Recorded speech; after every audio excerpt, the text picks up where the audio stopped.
I don't really cut my toenails that often. Maybe once every 5 months. But today we're going to be checking out American things Europeans find weird. I don't know, but either way, ladies and gentlemen, I'm glad you're here. I'm glad you're part of the video, part of the community. If you're not, you hit that like button. You hit the subscribe button. And just to let you guys know, I also stream over on Twitch, which is right up in that wall. If you want to come over and get inside the wall, there's a link in the pinned comment. Either way, let's do it. If you've ever seen Quentin Tarantino's hit movie Pulp Fiction, you'll know it opens with a scene in which Samuel Jackson shows his surprise regarding the legality of cannabis smoking in Holland and the fact that the French eat their fries with mayonnaise. Ugh, is his reaction to the use of such a condiment. Well, we can tell you ugh works. Wait a minute. You guys don't eat mayonnaise with fries? You don't dip a fry into some mayo? Sure, don't start this early.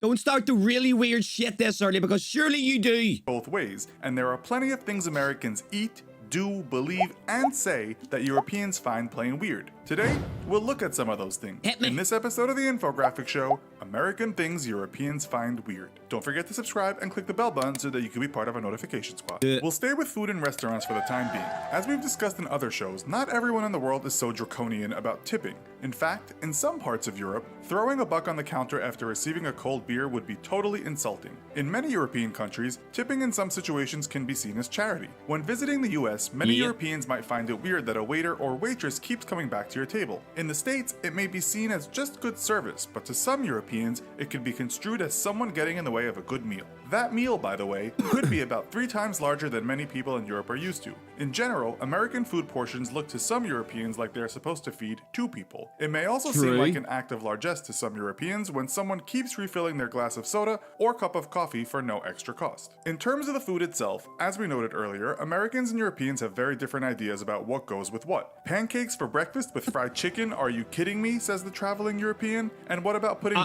No. This is fake. This is not true. I hope to God it isn't. Fried chicken and pancakes? You dirty bastards. Surely not. Nah, no. Honey on bacon for breakfast. The Frenchman wanted mustard with his sliced beef and tasted something not like mustard, but a sweeter version with less bite. The Italian went to Chicago and in one restaurant ordered a pizza, only to be served what he thought looked more like a quiche or a cake. So, what about when Europeans head to the store? Again, the rather affable smile and general friendliness of staff may seem strange to someone from grumpy England, where service with a smile is certainly no guarantee. In fact, it's been remarked that American friendliness can result in some Europeans thinking something suspicious is afoot. If that European... When you say some Europeans think that something is afoot or weird, what's this based on, man? Did you do a poll? Did you ask people? Because if someone is serving me with a smile, I'll literally just think they're being nice. I don't think I've ever met anybody that's thought, or that waitress is smiling at me, she must be trying to steal my shoes or money or rip me off. I've never thought that, ever. Is in the store to buy a pack of cigarettes or a bottle of wine, they may be extremely surprised when they get asked for ID, as that might not have happened to them for over a decade or two. On top of Europe mainly having laxer laws on age restrictions, IDing people is not such a big deal as it is in America. Only in July this year, Oasis frontman Liam Gallagher said he was ID'd in the US after trying to buy cigarettes. He tweeted, "I've just been told I can't buy cigs unless I got ID. I'm 40 has the..." Hey, guy's a dickhead, so I'm glad it did. And I hope he didn't get the cigs.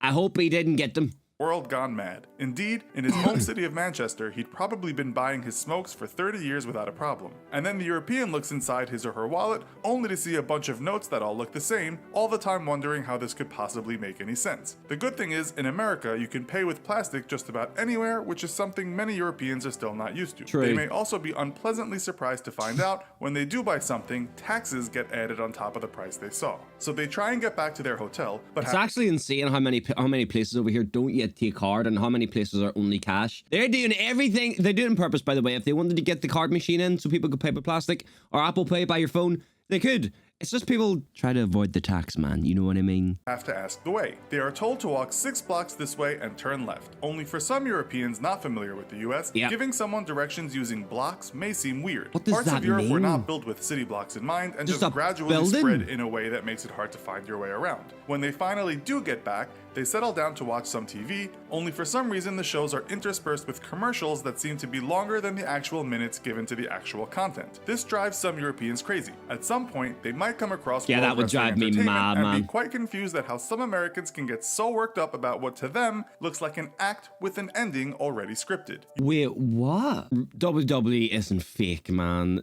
No, it's not. WWE is real, bro, okay? You may have to Nobody be an thinks American it's to fake. enjoy that kind of drama with such passion. Turn over to the news, and depending on the channel, this may also look something like a drama or a soap opera to a European. They may easily believe they are watching a news satire. One of the great things in America, though, for some Europeans at least, is the These fact that legs are some there. things are open 24/7. Can't sleep? Just go out. Shopping hours are relatively quite restrictive in many European nations, but in most places in the US or near a big city, there is always something to do or buy in the middle of the night. In Europe, the BBC reported that London, England, and 6 cities in Spain were the better 24-hour cities. Now we'll visit the sensitive issues of religion and patriotism. Oh, here we go. World Atlas puts America at the top of the list as the most Christian nation in the world. In the US, on any given day, you might hear the word God or at least see signs pointing to where you might find him. While parts of Europe are also predominantly Christian, the omnipresence of God in the streets may seem a little overbearing to many of these nations that have forgone church What in the duty. South It's Park the same world with is flags this? everywhere. You won't go far in America without seeing the stars and stripes, whereas in Europe, flags are Is that usually me? designated to the top of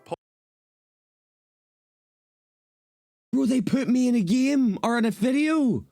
You tell me right now that is not me, man. I'm copywriting this, bro. poles outside of Bloody official me. buildings. Seeing one planted in a garden may induce a traveling European to believe that he is at the house of a hardcore nationalist, not just someone who is proud of where he comes from. Interesting side note, a 2014 survey revealed the most patriotic country in the world was Thailand, closely followed by the USA. While it may not seem too weird for What? Europeans, the Thailand? fact that some people in the States carry firearms might be scary. Per capita, more people in the States own guns than any other country. While most cops in Europe do carry guns, it's unusual to see a cop in England, Scotland, or Wales carrying a gun. The fact that regular Joes might be carrying a firearm seems fairly weird to many Europeans. It might not seem so strange Nah, to this is weird, man. You can't. You have to admit, walking around the street with a gun in your hip. Come on, not normal. It can't be normal. It shouldn't be normal. People should not be walking around the street with a gun in their fucking pocket. Serbians, who also have a high rate of guns owned per person. Size also matters to Europeans when traveling in the States. In America, everything just seems bigger, and not just the aforementioned dishes. The roads and streets seem larger for the most part, and if you don't have a car, it can seem hard to get anywhere, especially in a place like LA. The cars themselves seem a lot bigger, large enough to crush Mr. Bean in his Mini, and the people inside them also seem big on average. do you have to if call it not Mr. taller, Bean like that, then man? wider on average. The skyscrapers are taller, and in general, American houses statistically have a lot more space than the average European house. True. One survey stated that the Danish had the most living space in Europe, still much less than Americans, but much more than the Brits, that to Americans might seem their whole house is smaller than their basement. It may not be that weird, but one might ask why everything is so big in the US. As for appearance, some Europeans may find the amount of Americans that are continually decked in what looks like gym wear a bit strange, as most are not going to the gym. Other styles that are mostly an 80s thing but seem to have stayed around a little are the big hairstyles on some older American women. Big lips and big breasts may also be a fashion weird to some Europeans, while in the USA the president still seems to sport a fake tan. On the positive side, Americans all seem to have such perfect white teeth, quite different from those Brits. This was hilariously depicted in an episode of The Simpsons in which the Big Book of British Smiles horrifically demonstrated the apparent lack of dental hygiene in the country. Okay, I mean, nah, man. You should at least do like a thing where like 1 out of 6 people have teeth. Like, why are you showing 7 people with fucked up teeth? It's not that bad. Who done this video? Infographic show? You're lying.